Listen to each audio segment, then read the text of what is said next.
नमस्कार। जैसे कि आप सभी को पता है कि अमेरिका, इजराइल और ईरान के बीच में वॉर चल रहा है और इसी बीच यूएस ने एक बेहद ही महत्वपूर्ण सफल रेस्क्यू ऑपरेशन चलाया जिसकी बहुत ही ज्यादा चर्चा हो रही है। आखिर ये रेस्क्यू ऑपरेशन कैसे चलाया गया, कैसे ऑपरेट किया गया, कितना पैसा अमेरिका ने इसमें एक अपने सैनिक को बचाने के लिए खर्च किया है। और साथ ही साथ एक बहुत ही इंपॉर्टेंट ये न्यूज है कि भाई अभी तक हम देख रहे थे कि हमारा हॉर्मुज स्ट्रेट बंद था, जिसकी वजह से पूरी दुनिया में एनर्जी क्राइसिस देखने को मिल रही थी, त्राहिमाम मचा हुआ था।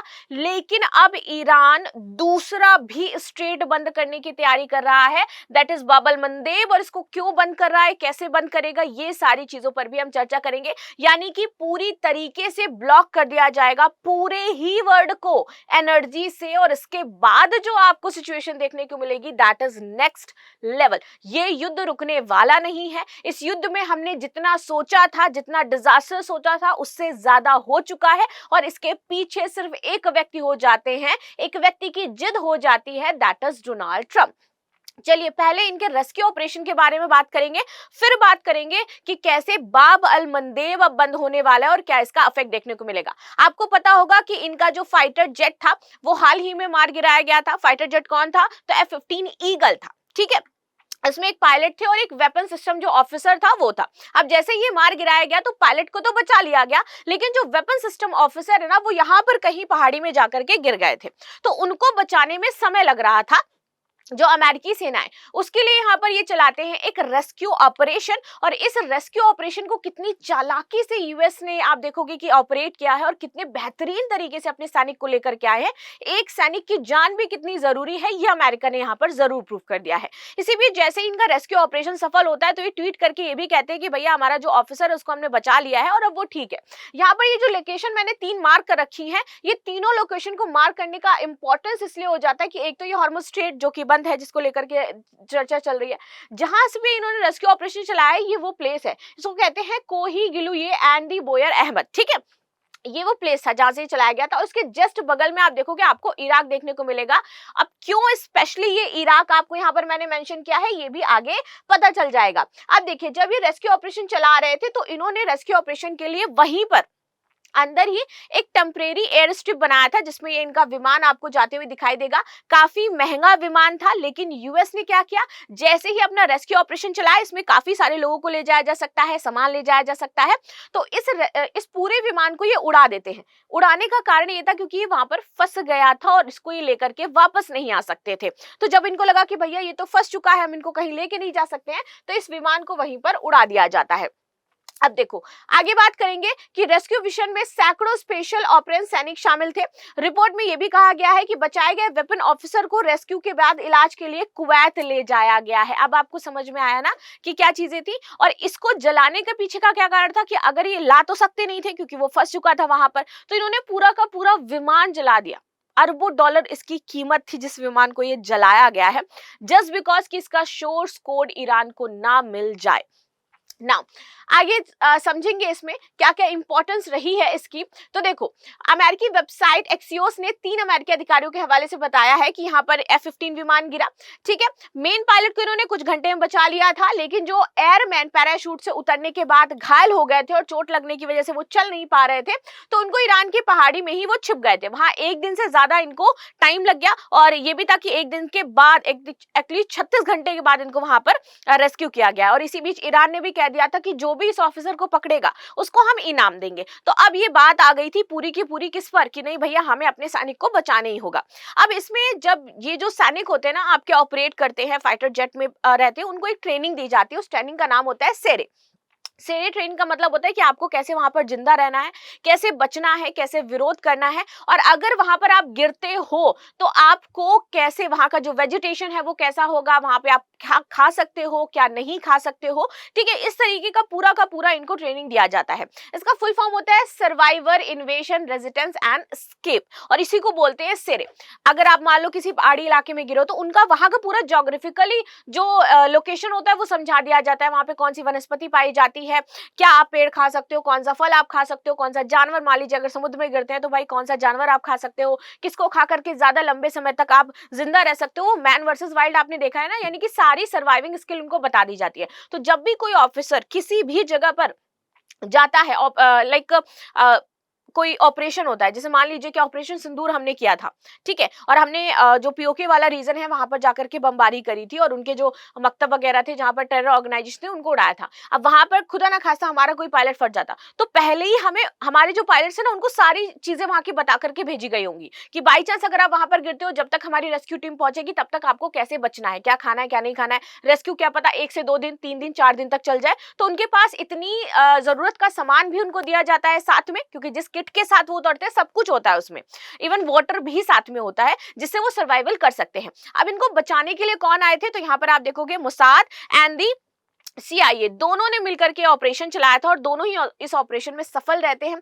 फाइनली यहाँ पर उन्होंने इसको बचाने के लिए एक चाल चली, क्योंकि ईरान ने पूरे ही कह दिया था कि जो भी ढूंढेगा हम उसको इनाम देंगे, तो यानी कि सर्चिंग तो तेज थी, लेकिन यूएस ने चकमा देते हुए, और मोसाद तो इंटेलिजेंट है ही, उन्होंने बोला कि हमने तो अपने पायलट को पहले ही ढूंढ लिया है। जैसे ही ये सोशल मीडिया पर न्यूज वायरल होती है तो लोग इस तरीके से देखो पूरी तरीके से कहने लगते हैं और IRGC को चोक कर लिया जाता है, क्योंकि जो जनता है वो सड़क पर उतर आती है, वो वहां तक पहुंच भी नहीं पाते हैं कि इससे पहले यूएस रेस्क्यू ऑपरेशन चलाते हैं और अपने पायलट को पकड़ करके ले आता है। दिस वाज द फिल्मी स्टोरी जो इन्होंने वहां पर करी, लेकिन हमें फिल्मी स्टोरी से बढ़ करके ये डिवाइस जानना है कि कैसे लोकेशन पता चली उसकी, ठीक है, कैसे ये पता चला कि भैया इनका जो ऑफिसर है वो कहां पर है। तो ये जो फोन आपको एक तरीके से दिखाई दे रहा है ना, इसको हम बोलते हैं कॉम्बैट सर्वाइवर इवेडर लोकेटर। ये करता क्या है, तो ये आपका डायरेक्ट सैटेलाइट से कनेक्ट होता है, ठीक है, यहाँ पर आपको इमेज में दिखाई देगा। तो ये डायरेक्ट हमारा सैटेलाइट से कनेक्ट होता है, तो जैसे ही गिरता है वो आपका ऑफिसर, तो कहां पर गिरा है, क्या लोकेशन है, ईस्ट वेस्ट नॉर्थ साउथ, सारा कुछ यहाँ पर सिस्टम जो उससे रिलेटेड लोग होते हैं उनको पता रहता है और वो उसको वहां पर जाकर के ढूंढ सकते हैं। तो ये सबसे इंपॉर्टेंट चीज है जिससे उसको ढूंढा गया और पता लगाया गया। इसके साथ जो इनका सर्वाइवल किट होता है ना, तो इसमें एक पैकेट में पानी होता है, पानी में शुद्ध गोलियां और उच्च ऊर्जा वाले जो आपातकालीन खाद्य पदार्थ होते हैं वो भी इनको दिए जाते हैं, ताकि वो 3 से 7 दिन आसानी से जिंदा रह सके, क्योंकि यहाँ पर इंजेक्शन और क्रैश लैंडिंग के दौरान चोट लगना आम बात है, इसीलिए किट में आपके फर्स्ट एड जो उपचार है वो भी दिया जाता है, बैंडेज और टर्निकेट्स, ये सारी चीजें शामिल होती हैं, एक माचिस भी दी जाती है, छोटा सा एक ब्लैंकेट भी होता है। तो मान लो अगर आप कहीं ऐसे इलाके में गिरो जो रात में ज्यादा ठंड वाला होगा, तो सारी चीजें आपके पास पहले से ही मौजूद रहेंगी। एक तो ये इनको करके भेजा जाता है। दूसरा, मान लीजिए अगर ये पकड़ भी लेते, ठीक है, यूएस नहीं ऑपरेट कर पाता बेहतर तरीके से, उनका जो ऑफिसर है वो पकड़ा जाता, तो यहाँ पर हमारे पास एक जेनेवा कन्वेंशन है कि इसके तहत भी आपको उसको सुरक्षित रखना पड़ेगा, आप उसके साथ इनह्यूमन बिहेवियर नहीं कर सकते हो, यानी कि आप उसके इन्फॉर्म जो है वो नेक्स्ट कीन या फिर इंटरनेशनल रिलेशन के लिए स्पेशली हमारा बनाया गया था। तो यहाँ पर बस इतना ही होता है कि आप उससे ये इन्फॉर्मेशन मांगोगे कि उसका नाम क्या है, उसकी एज क्या है और उसकी रैंक क्या हो जाती है, उसका सर्विस नंबर क्या है, बस पर्टिकुलर आप उसको प्रताड़ित करके इन्फॉर्मेशन निकालोगे नहीं कि तुम्हारी सेना क्या सोच रही है भैया, तुम लोग अगला क्या टारगेट करने वाले हो, क्या बातचीत हुई है, ये सब जो इंपॉर्टेंट इन्फॉर्मेशन है आप उसे जानबूझ करके नहीं निकलवा सकते हो। जस्ट लाइक हमने एक सेम केस देखा था अभिनंदन जी के केस में, जहां पर उनकी भाई चाय पीते हुए एक इमेज आई थी और उनसे भी सिर्फ यही सवाल पूछे गए थे कि आप कौन है, कौन से रैंक के ऑफिसर है, क्या सारी चीजें हैं, यानी कि आपको सम्मान करना होगा, आप उसके साथ इनह्यूमन बिहेवियर नहीं करोगे, जिस देश के सैनिक को आपने पकड़ा है उस देश को इन्फॉर्म करोगे जा करके, अगर कोई महिला या बच्चे हैं तो उनके साथ आप किसी भी तरीके का इनह्यूमन बिहेवियर नहीं करोगे, रेप वगैरह नहीं करोगे, अगर ऑफिसर को चोट लगी है तो आपको उसको फर्स्ट एड देना पड़ेगा, ऐसा नहीं कि तड़पा तड़पा के तुम मार डालो। तो ये सारी चीजें जेनेवा कन्वेंशन में शामिल भी थी।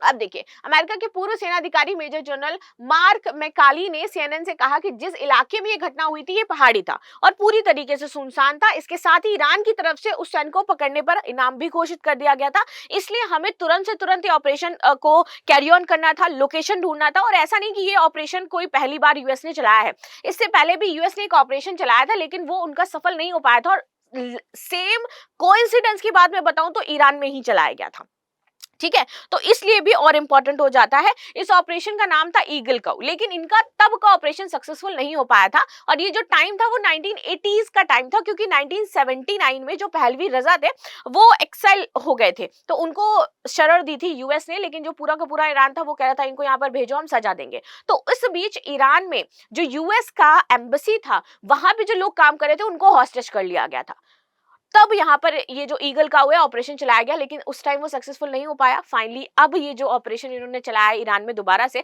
वो सक्सेसफुल हुआ है। खैर ये सारी चीजें हमने समझ ली। तो ये अपने जो सैनिक है उसको भी बचा करके ले आते हैं और इनको लगता है कि यार अब तो थोड़ा ज्यादा हो रहा है, तो ये मांग करते हैं ईरान से कि चलो अब हम सीज फायर का ऐलान करते हैं, 45 दिन का जो सीज फायर है वो कर लेते हैं। और इससे पहले उन्होंने बोला था कि 48 घंटे तक सीज फायर रहेगा, क्योंकि 48 घंटे तक अगर सीज फायर ईरान मान जाता तो इनको भी समय मिलता अपने सैनिक को बचाने के लिए, ठीक है। और अभी इन्होंने यहाँ पर प्रस्ताव रखा है 45 दिन के सीज फायर की, जो कि ईरान ने मना कर दिया कि हमें तो सीज फायर किसी भी हाल में नहीं करना है, हम कोई भी ना परमानेंट और ना ही टेम्परेरी किसी भी तरीके का सीज फायर आपके साथ नहीं करेंगे, क्योंकि इससे पहले आपने 5 दिन का सीज फायर बोला, आप हमारे खर्ग आइलैंड के लिए यहाँ पर बटालियन भेजने लगे, अभी आप ऐलान कर रहे हो 48 घंटे का, इसका मतलब आप अपने सैनिक को बचाने के लिए कर रहे हो कि हम लोग पूरा का पूरा ध्यान इस पे लगा पाए, तो हम आपके साथ कोई सीज फायर नहीं करने वाले हैं। ये यहाँ पर मना हो गया। ट्रम्प ने यहाँ पर जब कोई इनकी बात सुनी नहीं रहा है तो थोड़ा सा ये लोग लाइक गाली गलौज पर उतर आए हैं, गालियां दे रहे हैं फकिंग बास्टर्ड करके कि आपको खोलना पड़ेगा ये सारी चीजें वरना तुम हेल वाली स्थिति तुम्हारी देखने को होगी। यानी कि इस समय पूरे के पूरे जो ट्रम्प है वो खिसियाए हुए हैं। यानी कि ये वो सिचुएशन है जैसे एक बार जापान के साथ हुई थी जब यूएस ने खिसिया करके उसके ऊपर न्यूक्लियर बॉम्ब गिराया था, तो वही सिचुएशन इनके साथ भी बनती आ रही है कि अगर तुमने 48 घंटे में सीज फायर नहीं किया तो तुम हेल जैसी सिचुएशन देखोगे।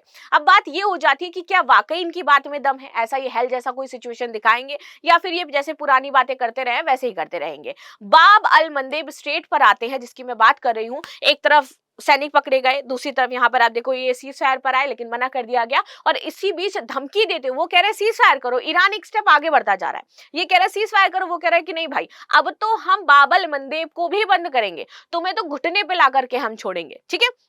तो जो बाब अल मंदेब स्ट्रेट है इसको ये बंद करने वाले हैं। ये है हमारा क्या हॉर्मुज स्ट्रेट जिसको बंद कर दिया है, ये यमन के पास हो जाता है बाब अल मंदेब स्ट्रेट, इसको आंसुओं का दौर भी कहते हैं, अदन की खाड़ी में है, इधर हमारा जिबूती हो जाता है, ये हमारा यमन हो जाता है और इधर हमारा रेड सी हो जाता है। अब यहाँ पर यमन की क्या है हुती विद्रोही रहते हैं। अब ये सब के सब क्या करते हैं भैया, इनको सपोर्ट करते हैं क्योंकि इन्हीं के ये प्रॉक्सी है, ये कह देंगे कि इसको बंद करना है हुती बंद कर देंगे, और वो तो सेम उन्हीं पर एक तरीके से कह दो कि ईरान ही पालता है उनको, तो वो तो उनकी बात मानेंगे, अपने आका की बात कैसे नहीं मानेंगे, तो वो आसानी से इसको बंद कर सकता है, उसके पास पावर है, वो धमकी नहीं दे रहा, वो करेगा। जैसे आप देखोगे कि उसने बोला कि हम आपके जो इंटरनेट केबल है उसको उड़ाएंगे, वो उड़ा सकता है। उसने बोला हम आपकी जो कंपनी है लाइक जितनी भी टेक कंपनीज हैं उन पर हमला करेंगे, करा उसने, ठीक है। Amazon और Oracle सब पे ये सारे काम उसने किए। तो अब ये बाब अल मंदेब स्ट्रेट पर पहुंच चुके हैं कि इसको भी हम बंद करेंगे। ये ग्लोबल समुद्री की अगर मैं बात करूं तो 10% से ज्यादा जो सामान है वो यहाँ से गुजरता है। रोजाना अगर मैं बात करूं तो 60 से 70 लाख बैरल ऑयल यहाँ से गुजरता है। तो अब आप सोचिए कितना इंपॉर्टेंट होता है। सुएज नहर के जरिए यूरोप और एशिया कनेक्टिविटी ये प्रदान करता है, यानी कि हमारे लिए एक बहुत बड़ा अगेन चैलेंज देखने को मिल रहा है, क्योंकि जो 10 से 12% हिस्सा था समुद्री व्यापार का वो यहां से जा रहा था, 90 लाख बैरल तेल जा रहा था, यानी कि अभी सप्लाई थोड़ी बहुत हो पा रही थी। और अगर ये स्ट्रेट बंद हुआ तो हम रणनीतिक तौर पर वैश्विक भूमिका और जितनी भी इसकी इंपॉर्टेंस है वो कहीं ना कहीं ताक पर आ जाएंगी। अब जरूरी ये है कि इस वॉर को एंड किया जाए वरना ये वॉर नेक्स्ट लेवल पहुंच जाएगा। Trump threatens hell for the Iran over Hormuz crisis। ना चलिए ये सारी चीजें हुई, लेकिन एक तरफ ये हम देख रहे हैं कि बाब अल मंदेब तक पहुंच चुके हैं। सीज फायर का जो उल्लंघन है वो तो बहुत पहले हो चुका था, सीज फायर हो भी नहीं रहा है, उल्लंघन कहां से होगा, ईरान मना ही कर रहा है कि नहीं हमें सीज फायर करनी नहीं है। इसी बीच रशिया अपना स्टेप एक एक बढ़ाता जा रहा है। रशिया ने रशिया को मतलब फुल फील्ड मिल चुका है, क्यूबा को उसने ऑयल पहुंचाया, यूएस के हाथ में कुछ नहीं है। यूएस ने बोला नहीं भैया हम तो इंटरफेयर करेंगे नहीं, एक जगह हम ढीले पड़े हैं, हम तुमसे कैसे इंटरफेरेंस कर सकते हैं, जबकि सबसे ज्यादा न्यूक्लियर वेपन आपके पास ही हो जाते हैं, तब तो अलग लेवल पर चलने वाला है ये पूरा युद्ध, ठीक है। अब देखो यहाँ पर क्या हुआ, रशिया ने इसी बीच 198 स्टाफ जो है वो ईरान के जो बुशेहर न्यूक्लियर प्लांट है वहां से निकाल लिए, यानी कि उन्होंने बोला कि मेरे 198 जो स्टाफ्स हैं वो वापस आ जाए, इवैक्यूएट करते हुए अपने यहाँ पर बुला लिए, क्योंकि उनको ये लग रहा है कहीं ना कहीं कि अगर ये वॉर इतना ही खिंचा और ट्रम्प की मुंडी घूमी तो कहीं ना कहीं ये न्यूक्लियर वॉर की सिचुएशन बनेगी, और इससे पहले हमारे जो नागरिक हैं वो मरे, हम अपने नागरिकों को वापस बुला लेते हैं। तो अब ये समझ नहीं आ रहा है कि एक्चुअल में क्या ये सफल ऑपरेशन कहा जाए या फिर ये कह दें कि ये एक तरीके से मजबूरी है अब यूएस की कि या तो वो हथियार डाल दे, या तो वो ये कह दे कि हम युद्ध जीत चुके हैं, या तो वो मान ले कि वो युद्ध हार चुका है। क्योंकि इस पूरे ही युद्ध में 38 डेज में हमने एक ही चीज देखी जो उसने बेहतर करी है, दैट इज कि वो अपने सैनिक को बचाने में सफल रहा है। बाकी तो उसको हर एक जगह से मात खाने को मिली है। नाटो उसकी सुन नहीं रहा है, पूरी दुनिया में कोई इज्जत बची नहीं हुई है, पूरा वर्ल्ड उसके खिलाफ हो गया, इवन उनकी सत्ता तक जाने पर आ गई है। तो अब अपने आप को सही प्रूफ करने के लिए वो लास्ट में एक ही स्टेप उठा सकते हैं, दैट इज न्यूक्लियर अटैक, जो कि वो शायद नहीं करना चाहेंगे, वरना पूरी दुनिया ही उनको एक साइड कर देगी, right. So this is the situation. इस पर आपकी क्या राय है जरूर बताइएगा। मिलते हैं नेक्स्ट क्लास में, तब तक के लिए धन्यवाद। लाइक शेयर सब्सक्राइब करना बिल्कुल भी ना भूलें, and thank you so much for joining this session.